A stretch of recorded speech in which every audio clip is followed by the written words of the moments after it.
Vamos ver também aí a oração do Espírito Santo. Romanos 8, 26 e 27, Efésios 6, 18, 1 Coríntios 14, 14, 15. Então a Bíblia nos ensina que nós devemos confiar no Espírito Santo ao orarmos. Sabendo sempre que a oração em línguas é a oração perfeita. Nós somos edificados quando oramos em línguas. Agora veja bem, o apóstolo Paulo diz: quem ora em línguas, ora bem. Você quer orar bem? Ora em línguas. O apóstolo Paulo diz: olha, quem ora em línguas edifica-se a si mesmo. Quer ser edificado? Ora em línguas. Olha, o apóstolo Paulo diz: quem ora em línguas não fala a homens, mas fala diretamente com Deus e ninguém o entende. Você quer orar e que ninguém entenda o que você está orando, só Deus? Ora em línguas. Veja só as vantagens de se orar em línguas. Se você não fazia isso antes, comece hoje.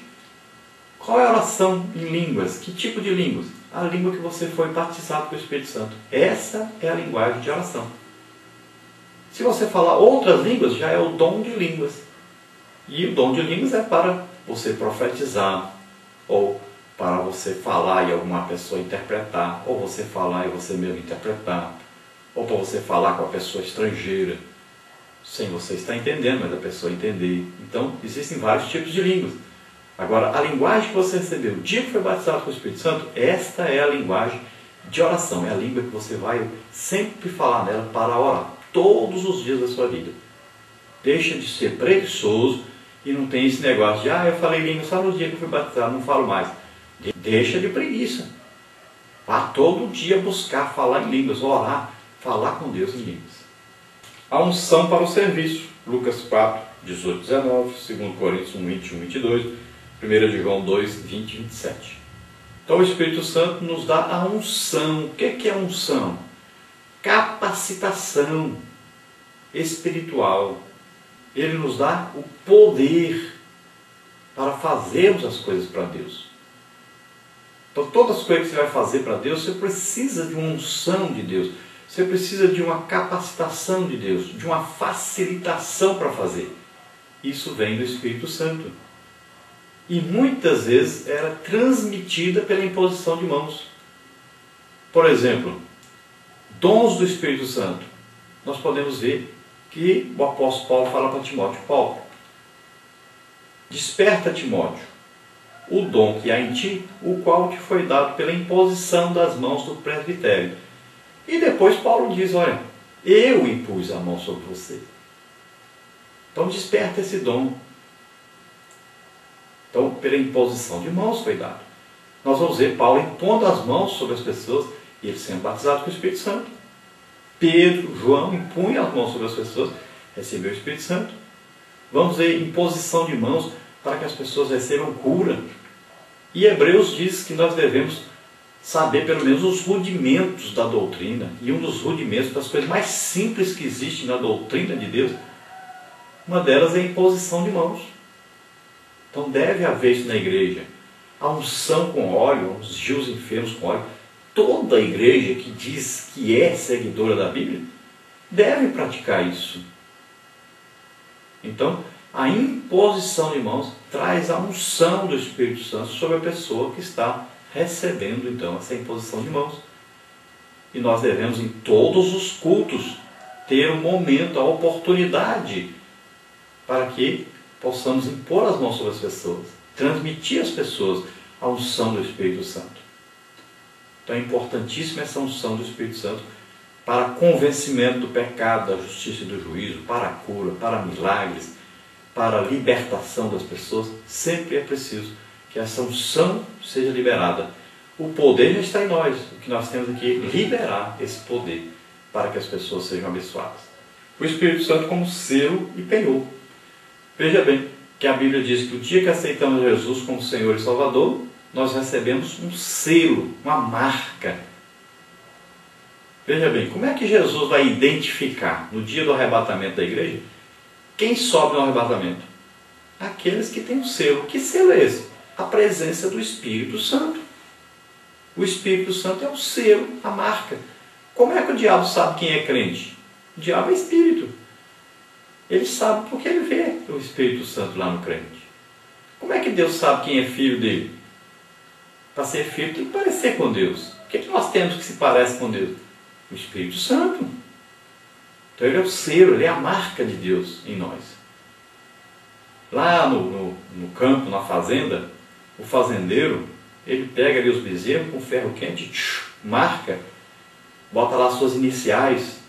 Seria então como nós, no dia que aceitamos Jesus como Senhor e Salvador, Deus viesse e marcasse JCM, está marcado. Jesus Cristo de Nazaré, pronto, pertencemos a Ele, é dono. Ele é a cabeça do corpo, que é a igreja. E então pertencemos agora a Deus, somos filhos de Deus e temos o selo, que é o Espírito Santo. Também o Espírito Santo é penhor. O que significa esse penhor? É o seguinte, quando você está precisando de dinheiro, está apertado, o que você faz? Vai na Caixa Econômica, você tem um relógio de ouro, um cordão de ouro, alguma coisa, você deixa depositado esse valor lá e eles te dão, eles falam, avaliam e dizem, isso aqui vale tanto. Se vale, por exemplo, R$1.000, eles falam, nós vamos te dar R$800. E vai ficar penhorado aqui esse bem. Vamos dizer então que seja ali um relógio de ouro. E aí, aquela pessoa ali na Caixa Econômica, por exemplo, que diz, olha, eu vou te dar 800 e você, quando devolver os meus 800, eu te devolvo o relógio que vale 1.000. Não vale mais. Então, o que Deus fez? Nos deu o Espírito Santo e Jesus disse, olha, eu vou para o Pai. O que Jesus fez? Olha, ele diz, eu vou para o Pai e vou preparar moradas para vocês.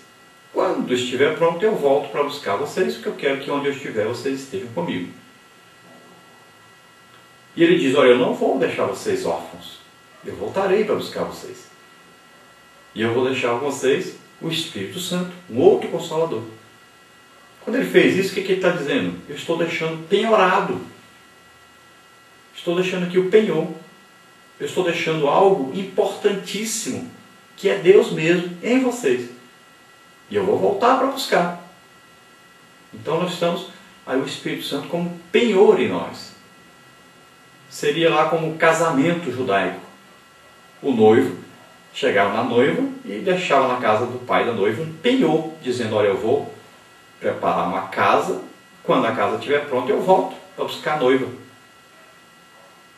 Não é isso que Jesus fez? Olha, eu vou para o Pai, quando estiver pronta as moradas eu volto para buscar vocês. Nós somos a noiva de Cristo. E o noivo deixava o penhor como prova de que ele ia voltar para buscar a noiva. E ele ia construir a casa. Quando a casa estava pronta, ele voltava, pegava a noiva e levava para casa. E isso que Jesus vai fazer. Quando ele vier, o Espírito Santo leva-nos a Jesus.